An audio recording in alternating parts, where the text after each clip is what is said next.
Hello, good afternoon. You're so welcome to our webinar this afternoon where we are discussing men's mental health. My name's Andy, Head Vitality Coach, and it's my pleasure to be hosting today's webinar whereby we're going to be having a discussion, as I said, around men's mental health. Now, we all know that discussing men's mental health and the act of coming together to do so is good for us. However, for a lot of people, and the research continues to point towards the fact that men in particular do struggle to do this.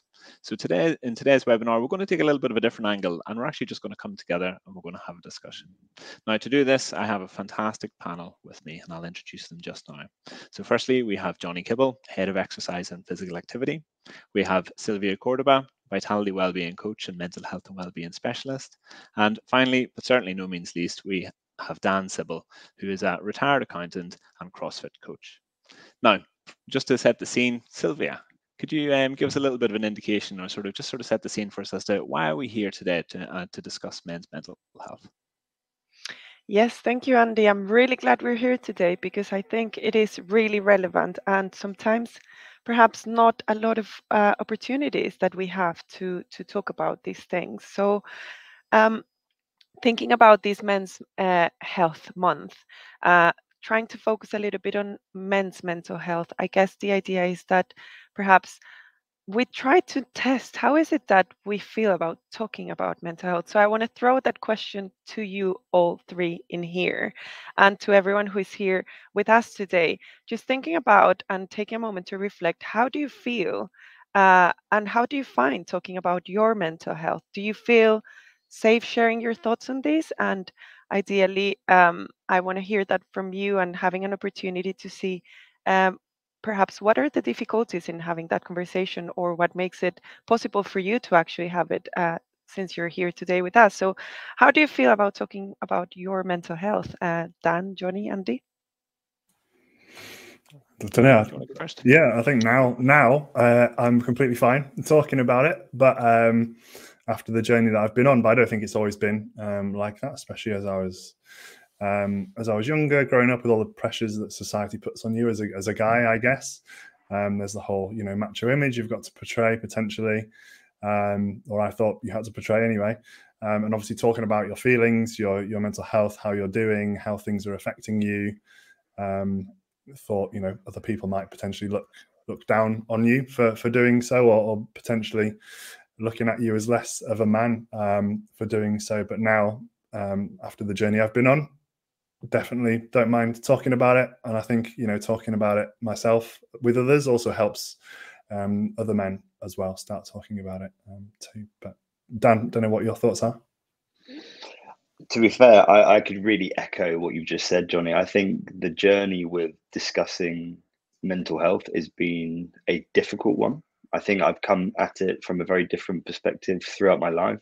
Being a teenager was quite difficult, opening up and discussing emotions. One, because I don't think I understood them very, very well, and I didn't know how to articulate them. I didn't have the vocabulary to help others understand how I was feeling.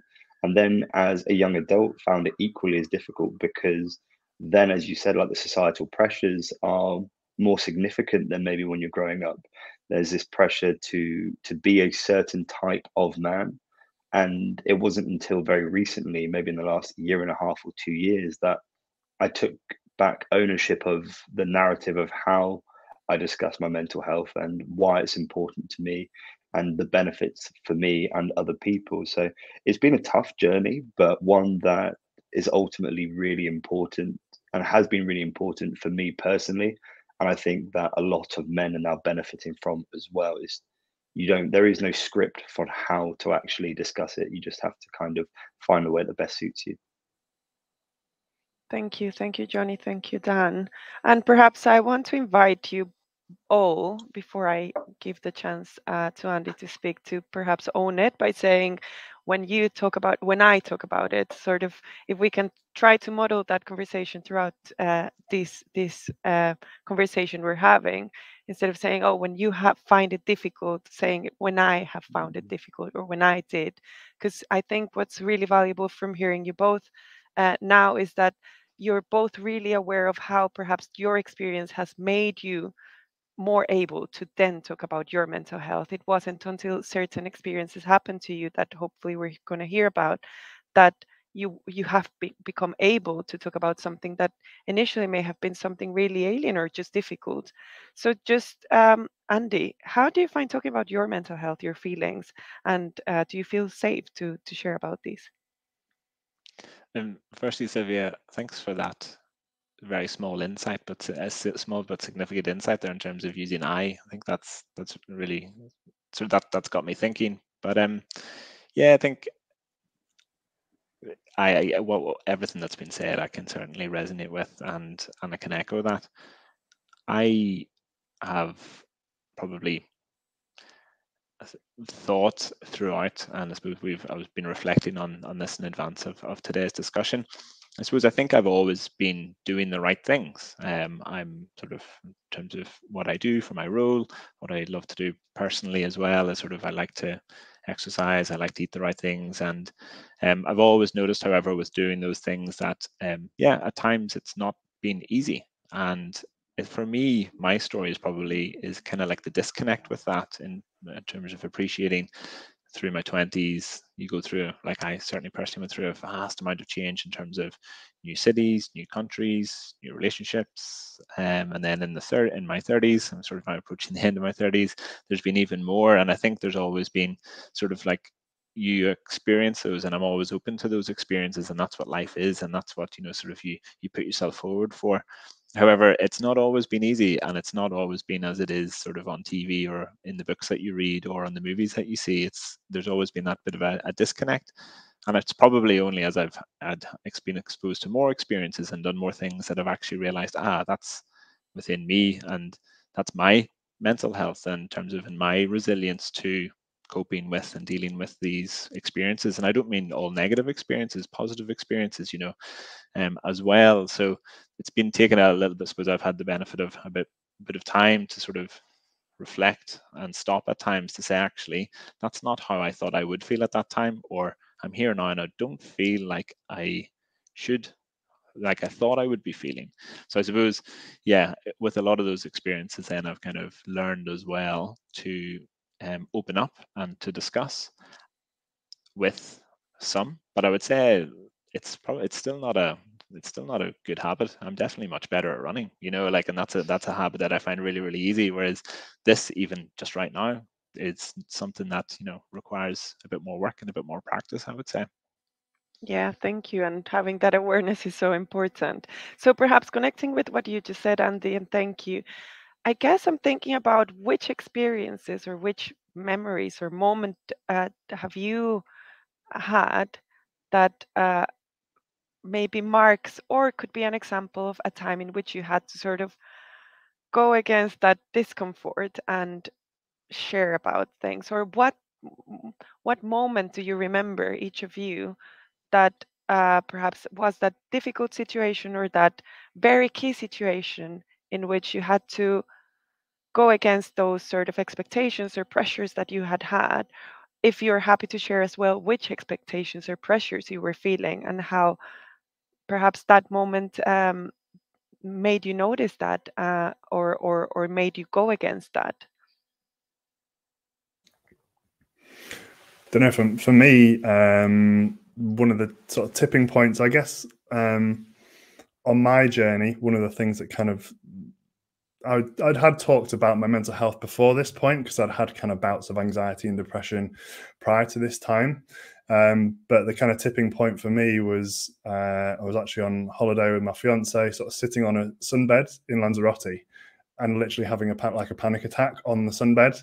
And, I just thought that was kind of it for me. I kind of realized, I shouldn't be feeling like this. And actually that was one of the beliefs that kind of held me back, but I shouldn't be feeling like this. Something is really wrong here. I need to start opening up, talking about it, and actually seeking potentially more help than just, speaking to family and friends and opening up and things, and seeking some sort of professional help. And that's then when I found out a little bit more about it, started working on myself a little bit, finding out kind of what was actually wrong. And I don't know, kind of glad that, I suppose it's not definitely not a pleasurable experience to have, but I'm kind of glad it happened, because it enabled me to then progress through my journey, and then enabled me to seek support. Whereas sometimes I feel that maybe if you haven't gone to that extreme, I know a lot of people have. But if you haven't gone to that extreme, you might not feel as if it's serious enough to start to open up. But it definitely is, and it can potentially even stop you getting to that point, which is obviously something that we don't want to necessarily reach. Thank you, Jonny. And can I ask you if you felt that before then? Before, when you had luckily not had a panic attack, but you had experienced anxiety. Do you remember? Do you have like a memory of a time in which you felt, I'm not feeling okay, but I cannot talk about it, or it doesn't seem serious enough, or this is not how I should be feeling? Do you have any sort of memory of that? Yeah, one of the times was when I kind of first experienced it, which was at university in my second year. And I don't know, that was maybe because again, the whole university culture and, going out drinking, the sort of friends you have at that stage, at that point in life. But also, I didn't actually know what it was back then. It was kind of my first experience of it, I guess. I didn't really know what the feeling was. If it was, I don't know, I don't know what it was caused by, whether I was pushing myself too much. Obviously, I've always been into health and fitness physically, whether I was doing too much in terms of work with the studies, because obviously second year at uni is when all your exams start counting and stuff like that. Obviously, the pressure starts to mount up. So I didn't actually know what was causing it. I think that was one of the main barriers in talking about it. I was like, well, I need to figure out what it is first and how I'm actually feeling, because people would ask me, oh, how are you feeling? What's it like? My family. I didn't actually know. I couldn't really explain it too much. It was only then when things, I had recurrent bouts of it that I started to kind of realize actually what it was and potentially what was causing it, I think. Thank you. Anything from you, either of you, Andy or Dan? Yeah, I think I've always been aware of some of the ways that I reacted to stressful or anxiety-ridden situations and how I process the emotions around that. And that was something that I never really understood particularly well up until quite recently, in so much that I always saw stress or the lack of being able to deal with a particular problem or task as a sign of weakness.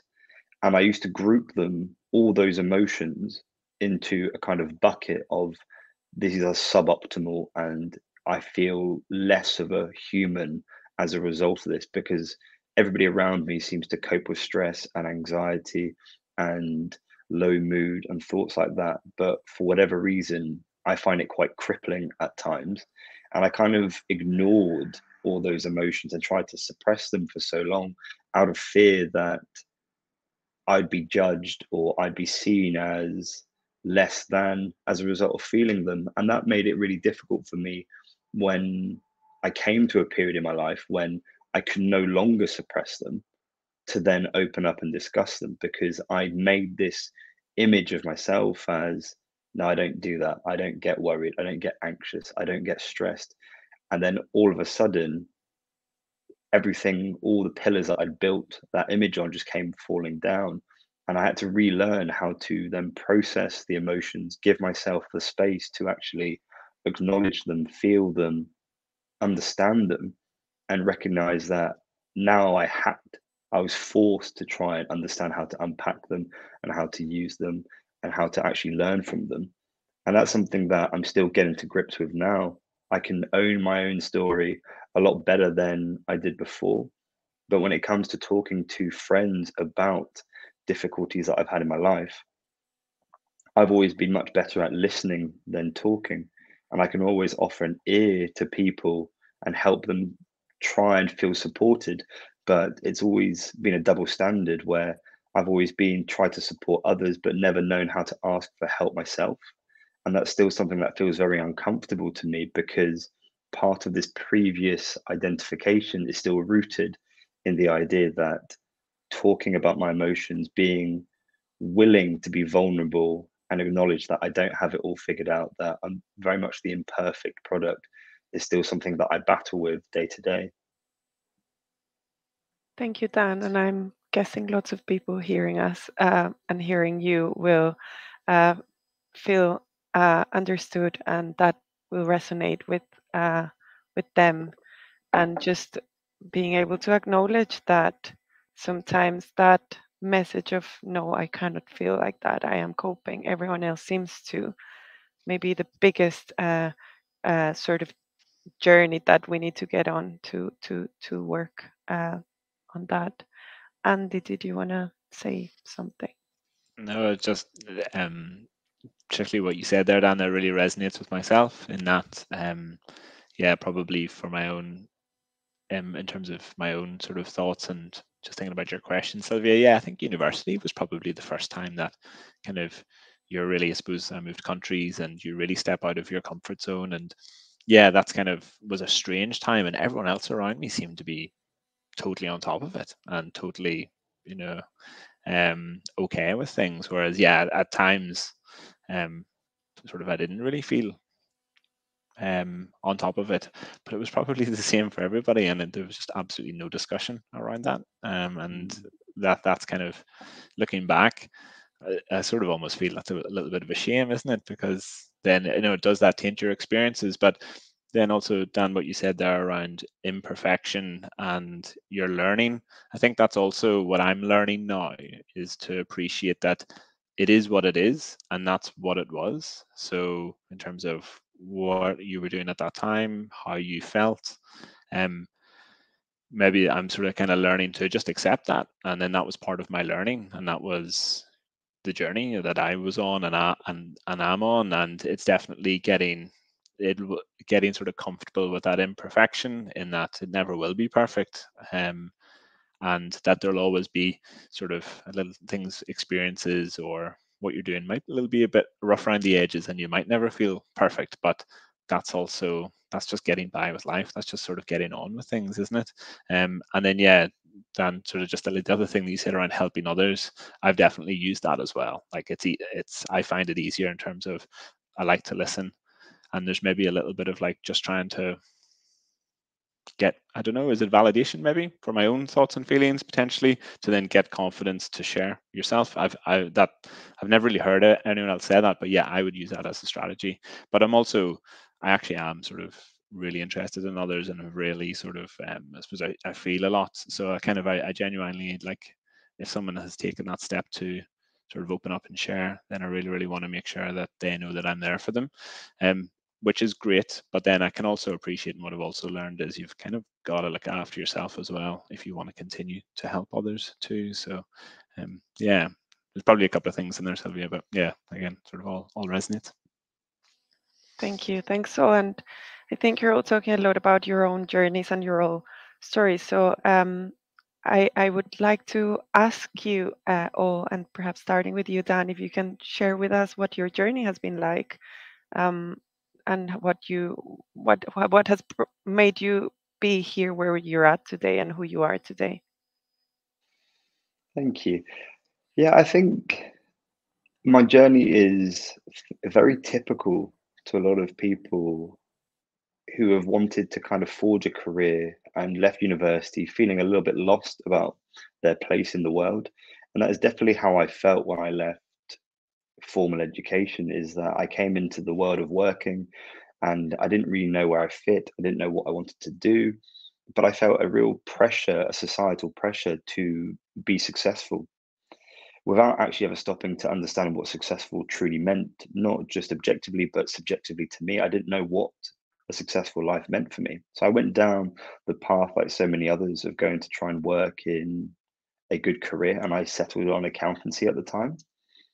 And I quickly learned into, I don't know, 3 or 4 months into my accountancy journey, that I really wasn't well suited to it. I loved people. I loved integrating in teams. I loved collaboration. I loved being part of an environment that supported the individuals around you and that valued connection between humans. I didn't get that as an accountant. But as I mentioned before, like, I suppressed a lot of those feelings for a long period of time out of fear that I would be seen as a failure.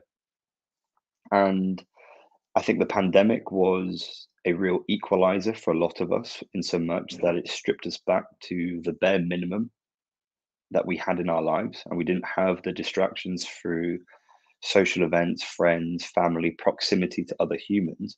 And I was really left with just my job. And at the time, I hated my job. so much that I was really, really quite miserable at the time. And Jonny mentioned that he'd had a panic attack before, and I can really empathize with what that feels like, because that kind of started my journey for really discussing my mental health. And in October 2020, I was working at my desk, still as an accountant, and I had a panic attack, which completely shift the axis on which my life was kind of formed. And that panic attack there resulted in me being signed off work for almost 7 months and diagnosed with stress, panic, low mood, depression, anxiety. And in that time, I battled with a real sense of identity, because so many of us identify as our jobs. It's the first question I ask so many people in this day and age. It's like, what do you do? Or what are you? And I quickly realized that I hated accountancy. And if I hated accountancy and I identified as an accountant, I therefore hated myself. And that became a really difficult thing for me to unpack, because I didn't want to hate myself. I felt like I had a lot of joy, a lot of energy to bring to the world. And in that period, I basically ultimately had to try and find reasons to stay alive, because I just didn't feel like I could add anything to the world around me. I found no real joy in the world. And it wasn't until April, March 2021 that I ultimately recognized that I needed to leave accountancy and move towards a life of authenticity. So I quit my job with no real idea of where I was going, but I had the notion at the forefront of my mind that if I stayed as an accountant, I wouldn't see my next birthday. And that was quite a sobering realization, that at the age of 28, that was where I was with my life. And I moved towards a life of connection and humans. And that's how I kind of came into CrossFit coaching. At the center of everything that I do in my life now is meaningful human connection, because I realize that it doesn't matter how many things you accumulate. If you have nobody to share them with, and you have nobody to share memories and experiences with, then they're ultimately worthless.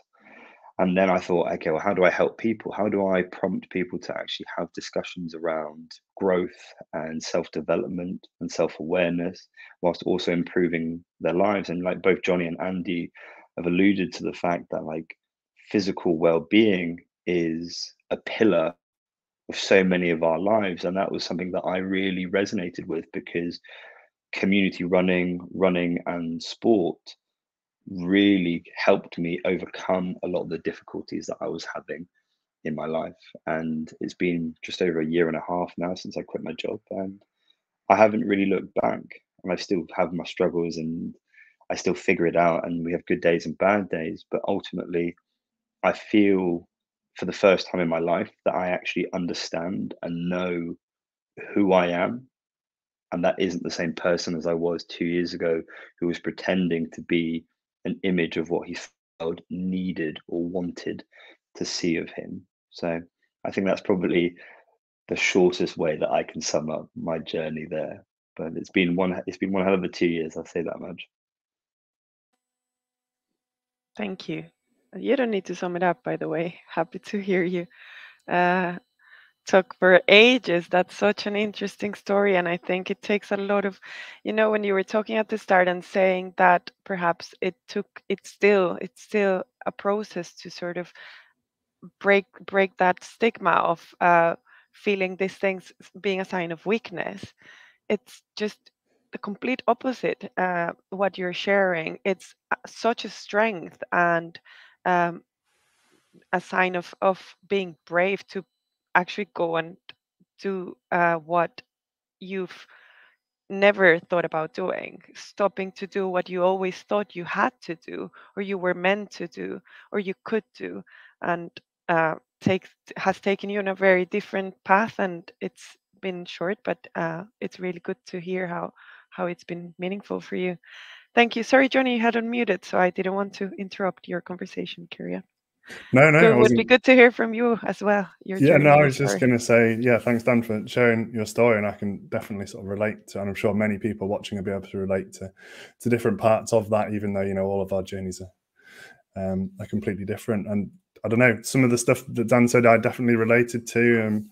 I don't know, in terms of my story, kind of, I don't know, I always say it starts with, I've always kind of viewed myself as an anxious person, and as a kid was fairly anxious growing up and always worried about stuff, and that kind of drove a lot of what I did, or how careful I was, or how prepared I tried to be for everything that I always did. And I think, from the outside, people potentially always viewed me as quite successful because of that, always trying to prepare for everything I always did, prepared quite well for exams, in terms of how I look physically, because I'm quite into health and exercise. But actually, under the surface, it definitely wasn't always, success, or viewing myself as successful. And there was always kind of this huge pressure I put on myself. No one else was really putting it on me, or potentially what I thought society was asking of me.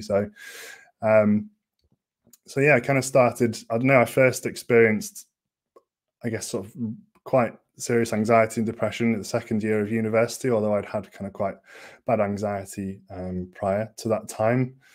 And I just remember second year of university, it was kind of the first official assessment that we had to do. And around that time, I just started feeling quite removed from everything. I was quite anxious about how university was going to go. And remember just kind of going home at some point and having a meal out with my family. And I literally, one of the symptoms of depression is kind of brain fog, or just kind of feeling removed from whatever situation it is you're in. And I literally couldn't feel kind of the knife and fork in my hand while I was eating my dinner. There was just some real sort of tangible, I guess, effects, or physical effects that I was really feeling, and that was really quite sort of scaring me. And again, adding into that anxiety, what's going on? Why do I feel like this? And all those sorts of things. And some of my, prior, what I was studying at university, I did psychology at A-level. Some of my modules at university were psychology based, and obviously I knew physiologically how the body worked. So I knew the stress response. I knew what was going on in my brain, what was going on in my body. So I was therefore kind of in this spiral of, well, I know what's going on. Why is it happening? And why can't I fix it? I was trying everything. I was obviously doing lots of exercise, eating well, outwardly doing everything right, but mentally, was still really struggling. And it kind of subsided a little bit, but I'd had reoccurrences, quite frequently since then. Every time life got a little bit stressful, or at least what I viewed as stressful at the time, kind of the depression, anxiety came back. And then, as I mentioned before, there was kind of a tipping point a couple of years ago when I went to Lanzarote with my, now fiance, and sort of I proposed to her on that holiday. But as soon as we got to Lanzarote, I was sort of feeling terrible. It was after a particularly stressful time at work. And I remember, that holiday was probably even though I proposed to my fiance, it was the worst holiday mentally that I kind of ever had. And yeah, ended culminating in kind of me sitting on a sunbed, essentially having a panic attack, and yeah, just feeling terrible, even though outwardly it looked at it as if we were having a great time on holiday. And then getting back, and that was kind of the point at which I realized, okay, I really need to start getting some professional help.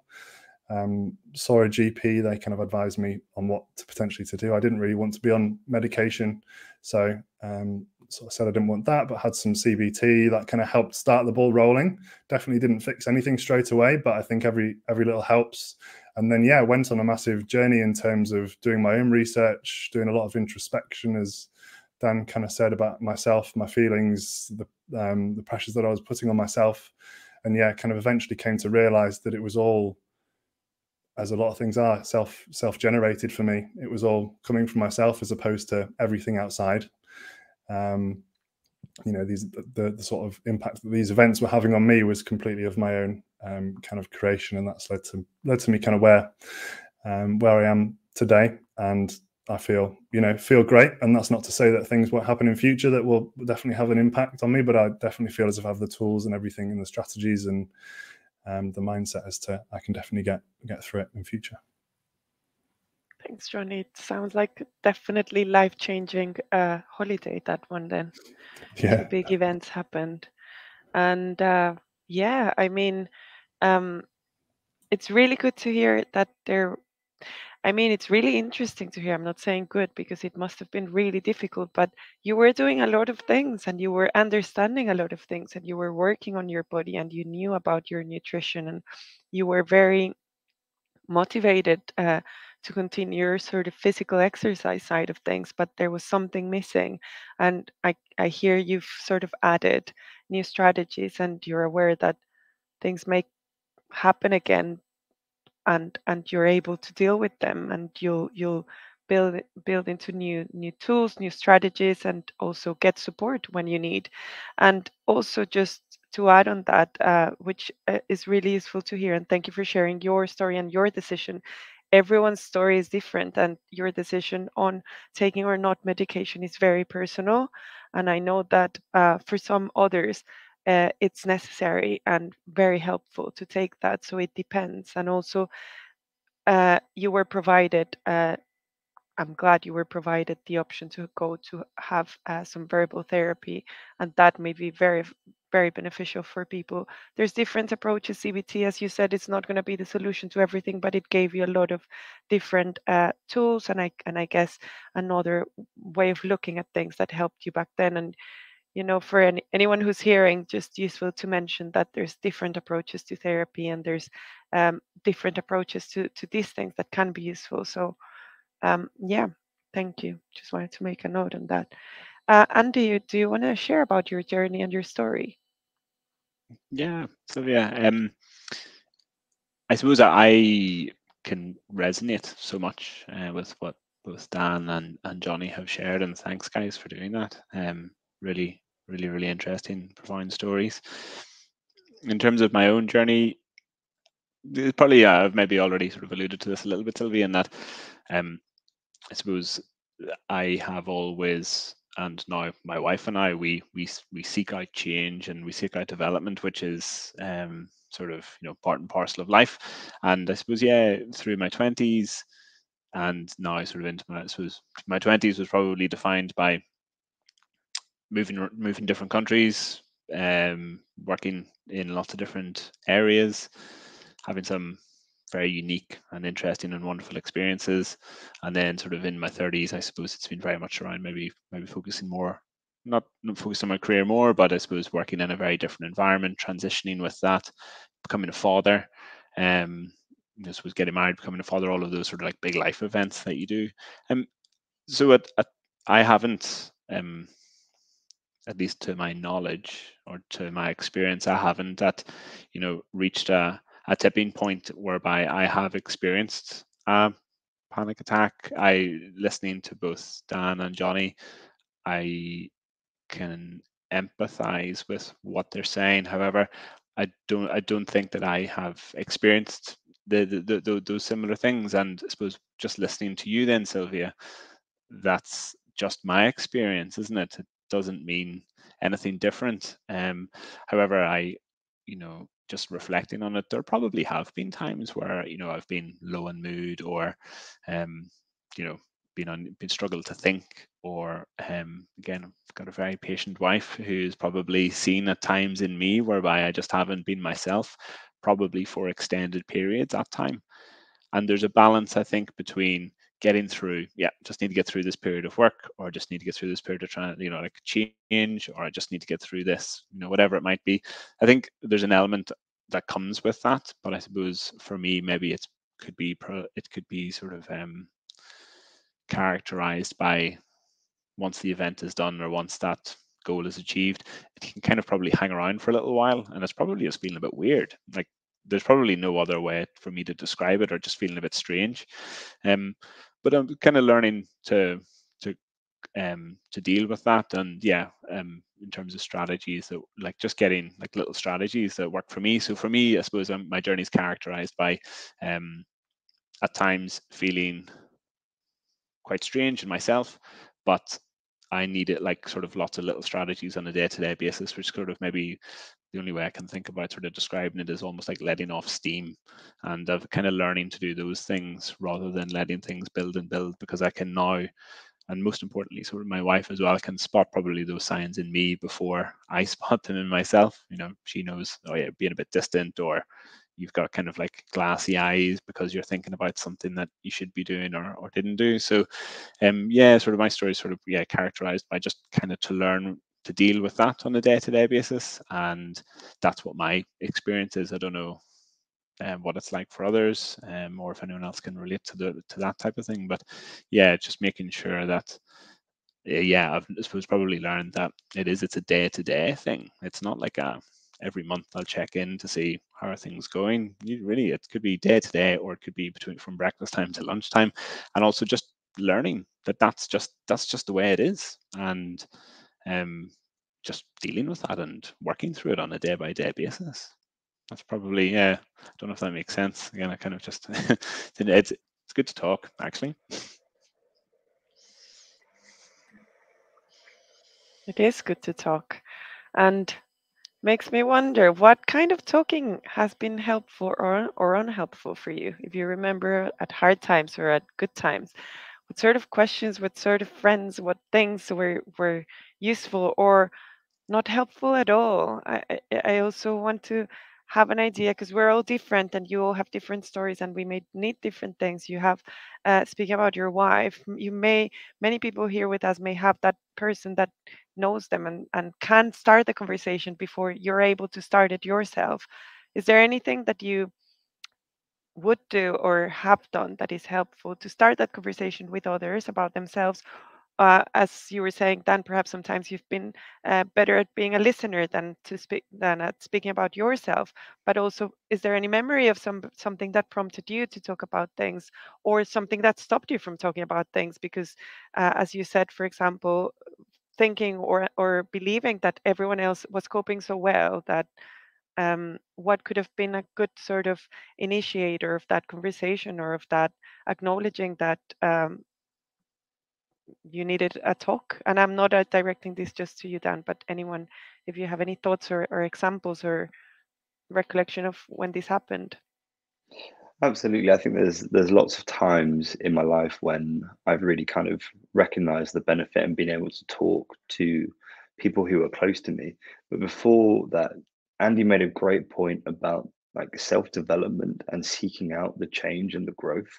And that's something that really helped me in the last few years, is this desire to seek out self-development, but also the realization that that can only be put into practice if you exhibit the self-awareness to understand what it is that you need to work on.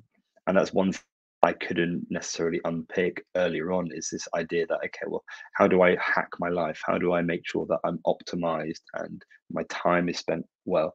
And I didn't really take a second to check in and be like, I'm not acknowledging the feelings at the core. I'm trying to hack my life, but not recognizing that I'm actually struggling. I'd suppress that at the same time. And I just, when Andy said that, it just really, really resonated with me and hit home with me. But in terms of talking with people that are close to me, it's something that I really struggled with, because even though I recognized objectively that I had a lot of love in my life, I inherently didn't believe that anybody would care about what I was going through on a deeper level.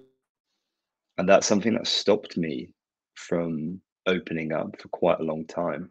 And the example that I can really remember that comes to mind is during the period in which I was signed off, I think I told 3, maybe 4 people for the first 4 months, because I didn't know how to open up. I didn't know how to own the narrative of my own experience, and I didn't give it the space it deserved to then be able to articulate what I was struggling with.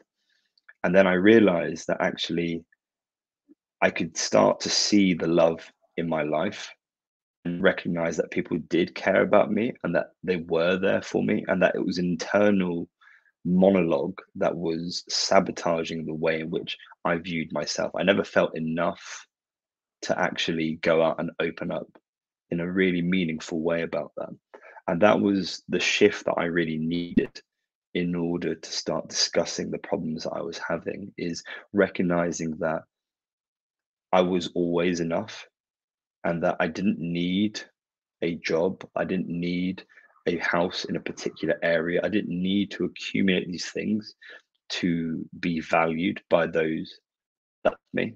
And I thought part of the reason why people liked me would be inherently linked to the success of my career or what I could provide to them, and on a very material level. And then I actually completely flipped it on its head and realized that actually sometimes people just love you because they do.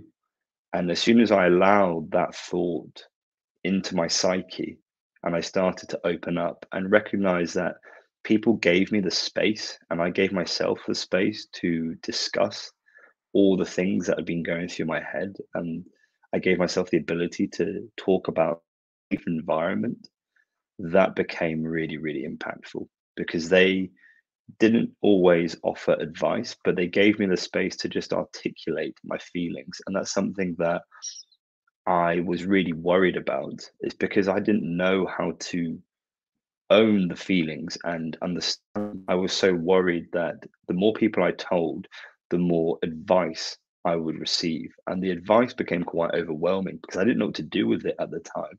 And all I really wanted was just like a shoulder to cry on and a hug, and just to be told that I was enough and that we'd figure this out together. I wasn't looking for advice or solutions. I just wanted to feel love in the same way as a child who hugs their parent does, is that you just feel safe. And I just didn't feel safe in my own world. And as a result, didn't feel safe in other people's presence in the same way. And once I started to open up in a very authentic and honest way, I realized that did care for me and they did have my back and they did allow me the space to kind of have that discussion. And it was only then that I was able to then pay that forward and help other people do that. But until I recognized and actually accepted myself, nobody else was going to accept me the way I was. And only then was I actually able to really have those hard conversations and say, like, look, I don't know where my life is going. I feel really low. I feel really anxious. I can't stop crying. I don't know where I'm going with this. And that was kind of the self-acceptance was the big turning point for me in how I communicated with people. Thank you. Thanks so much for sharing that. And I think, I mean, it's gonna hopefully be really useful for other people to hear. Perhaps it had to come from you, but also it is and it has been a journey. It wasn't that easy. There's a lot of possible beliefs deep ingrained in us about this being a weakness or this not being something that is acceptable, and men are not meant to feel this way, or you don't talk about these things between men. So you going against it and slowly sort of going on that journey of starting to open up and accept that it's you who you have to accept and you're enough, um, has been the huge step forward. And also, I guess something really key to highlight from what you said is that a lot of people who struggle with depression, anxiety, or other sort of mental health challenges receive a lot of advice, and a lot of people do not need advice. And I completely understand you finding it overwhelming to receive so much advice. And yes, we do understand it comes from a good place. Perhaps people or they don't know how to respond to that. But many times the best thing others can do is just be there and listen and reassure you that no matter what you were doing, no matter what job you were doing, which I understand was a big part of your life, they would s- they were there and they could hear you, and what you were feeling and experiencing was difficult, but it was natural to be experiencing. So sometimes just having that shoulder to cry or that listening ear could be more life-saving, really. And actually, well, there's research when people do have suicidal thoughts, just being able to talk about it is a lot safer, makes everything a lot safer. And did you want to say something? Sylvia, I was just reflecting, just listening to Dan about some of the questions that we received in advance today, and we had some questions around how can I help others?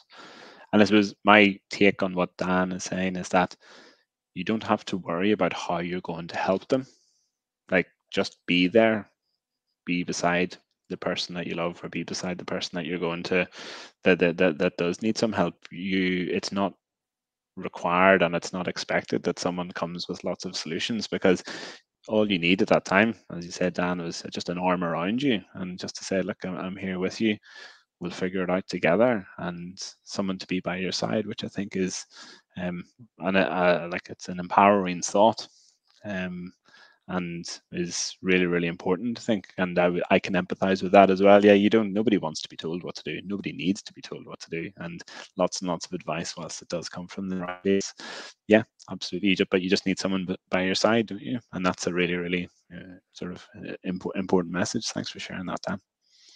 Yeah, absolutely. And I think another really important message is different things work for different people, but it's so important to be able to reach out, or to have that at least one person that you know is there for you. And if you can have that person to lean on, and just to vent, that's great. And if you need somebody else to help you make sense of these, or to uh, try to understand how to live with these mental health challenges, there's of course also professional support. But there's that wrong belief, and I remember you said this at the start, and sometimes thinking everyone around me is coping, how are they, and it's just me.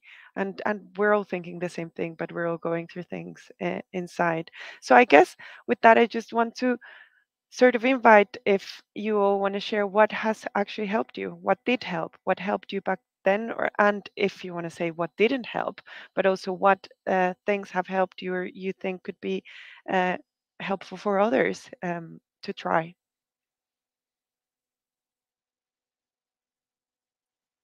I mean, I'm happy to say what helped me, because like Jonny, at the start of my real struggle with mental health, I was quite put out by the idea of taking medication and seeking therapy and talking about the things that I'd heard a lot about, but I associated them with a sense of failure and a sense of weakness. And once I acknowledged that medication and therapy were just another form of helping recover from a situation or manage a situation, that gave me so much space to actually then get on that path towards better understanding my health, and coming through the other side and talking about it both with like a psychotherapist, and then on the CBT front is helping me unpack what the anxiety was. And a little thing that I still do to this day is something that I learned in CBT. It's when I have an anxious thought or I have a belief, I fact check it immediately. And I say to myself, is it true? Can I prove it? And if I isn't true, and because I can't prove it, then I try and let that thought flow out of my brain. Is that these ideas of how I feel about myself, or things I don't like about myself, I check myself immediately and say, okay, well, is this invasive thought something that is objectively true? Because if it isn't objectively true, I've created it, and it's not fair for me to say that the entire world agrees with my negative view of myself or how I get through it. So I definitely would say that therapy helped me a lot, and journaling, writing down my thoughts and trusting that on any given day, the thoughts you're having are not permanent, and that time is a really great tool for changing mindset and allowing emotions to change. So now I write down almost daily things that I'm grateful for. And these aren't big things, but it's recognizing all the little things that I have in my life, like seeing old couples hold hands, or the sun on your skin on like a cold winter's day. It's like really little micro things that ground me in the present and make me realize that I have so much to be thankful for in my life. And that although I don't have it figured out, there are little micro pockets of joy that are going to happen every single day if I choose to see them, or if I'm able to see them. And that was something that really, really impacted me. in a really positive way. Thanks, Dan. Lots of really great things you've put into place. And also, I don't want to forget mentioning that you've also connected with your body in a different way, haven't you? And you've also sort of explored that, I think, creative or active side of you and community side of it as well, right? So it's kind of given you that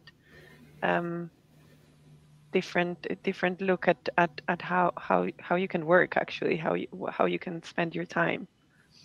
Absolutely. I think the ability to move your body with people is one of the most underestimated tools that you can have for connection.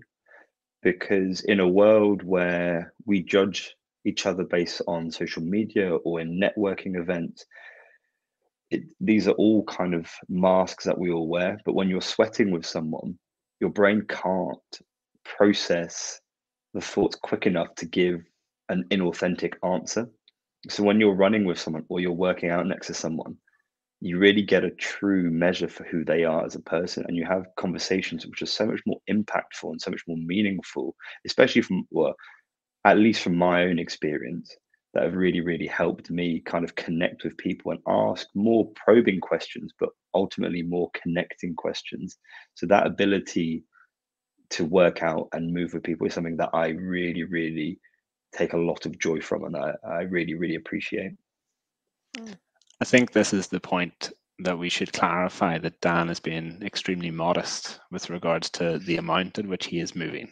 So I don't know, Dan, tell us a little bit about what you're doing this year and I suppose, yeah, what does that mean in the context of your own journey as well? So don't fall off your seat, everyone, whenever you hear what Dan is currently doing. So it comes from a place of real privilege and understanding that 2 years ago, when I got signed off work, I was very fortunate enough to be in a financial position where I could afford therapy. And I recognized very acutely that a lot of people can't, and that a lot of people don't have the avenues in which to discuss those thoughts that they're having and feelings. And that if I hadn't had the therapy, I may well not be here now. And that's not to dramatize it, it's more kind of like a reflection on that and how much it helped me. But it made me very aware of how many men we lose to suicide every year in the UK.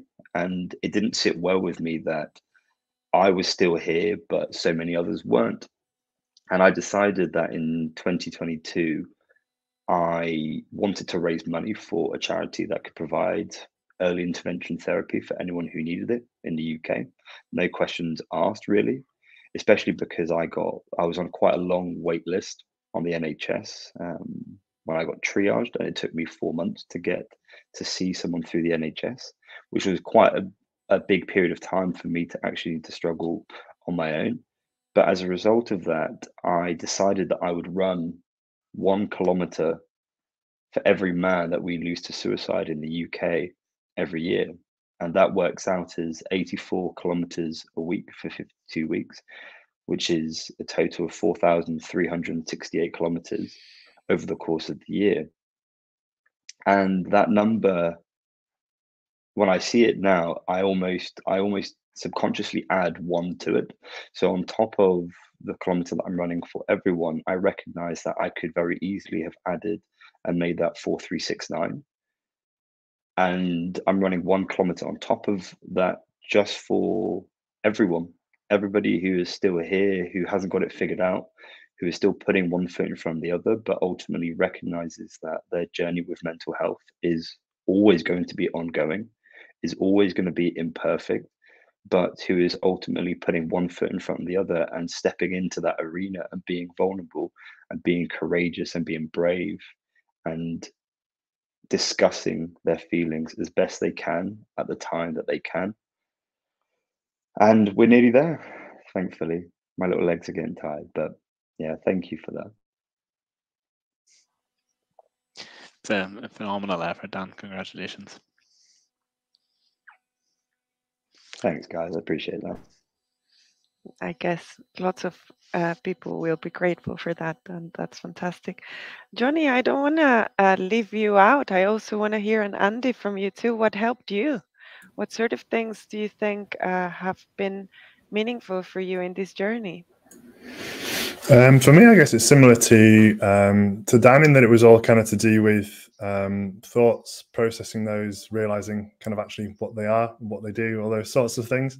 For me, it wasn't anything sort of no, I don't know, tools. I suppose there are sorts of tools and strategies how you look at things, but physically things that I did or had to do, it was more how I viewed what goes on in my head. So one of the things that I realized, I'll just say two things, but obviously there's loads of things that I learned through counselling, through my own research, all those sorts of things, and just through looking at how I experienced the world, I guess. But one of the things that really helped me was the phrase, what you resist persists. So a lot of the feelings and thoughts that I were having, I was, resisting them because they weren't potentially very nice, or they didn't feel great, all those sorts of things. But actually, for me, that's what kind of kept them around. If you're worried about being anxious, you're going to get anxious. So that was one of the things that kind of helped me, and was kind of a little bit of a light bulb moment at some point. And just taking for things as they were was a big moment for me, and not trying to resist everything that I thought. And another thing that helped me as well, again, it's not like rooted in science or anything. It's something, I don't know if I come up with it myself or just kind of through the research that I've done. But obviously I know, having studied it, the body is very intelligent. It doesn't do things for no reason. You wouldn't, for example, have a scab on your arm without a cut. There needs to be a cut there for the scab to appear to help heal the body. And I kind of approached my anxiety and depression as the same kind of thing. The anxiety was telling me something, that I wasn't interacting with my thoughts as well as I should have been. And it was a bit of a signpost. And actually I found, or I sort of realized that for me anyway, the depression was kind of numbing how I felt to protect me from the anxiety that was going on kind of in my head. So, that numb feeling I kind of had, it kind of downplayed all the anxiety that was going on and everything that was going on in my head. So I kind of thought, and again, it's not rooted in science, but I thought, it's, for me, it feels as if it's my body's way of protecting me. So actually, in the end, I've had, bouts of depression since that time in Lanzarote, but more recently, when I did have one, it literally disappeared pretty quickly, because instead of resisting it, I kind of accepted it as, oh, okay, this is actually helping me. Something's not right with my thoughts. And again, it then kind of dissipated. So that was kind of two things that helped me. But similar to Dan, I think it was all to do kind of with my thoughts and how I interacted with those. Yeah, for me, Silvia, just appreciating we're about to run out of time, although I think we could stay and chat longer. For me, it probably was two things. First of all, it was movement with others. Was really key. So that's something that I grew up doing, and then it was only later on that I sort of reconnected with that. So yeah, friends, and for me, it was running. At that time, and still is sort of a key thing. But I'll also caveat that to a point, I've also gone to the extreme where I've then made myself ill through doing too much exercise and pushing myself too much. So I think, I went to that place, but now sort of doing it in moderation and then doing it for the sheer enjoyment is really key. And then I suppose lastly, or sort of secondly for me, is around sort of actually what we've been doing now, and just talking and starting sentences with I feel rather than saying I am. That was kind of a bit of a light bulb moment for me as well, in terms of just expressing to others how I feel, and then sort of starting conversations as well. So I think on that point, I would like to say thank you to Silvia. Thank you to you for sort of asking us a few questions today and helping us to sort of share our journey. And again, thank you, Dan, and thank you, Jonny. It's been a pleasure to sit with you today to do this. Thanks to you for answering my questions, and for definitely showing that men can talk about how they feel. Perfect. Thank you very much, Silvia. Thank you very much, Jonny. Thank you, Dan. And thank you very much, everyone, for joining us today. We hope that this has been beneficial for you, and that there is one or two things that you can take forwards. All the very best.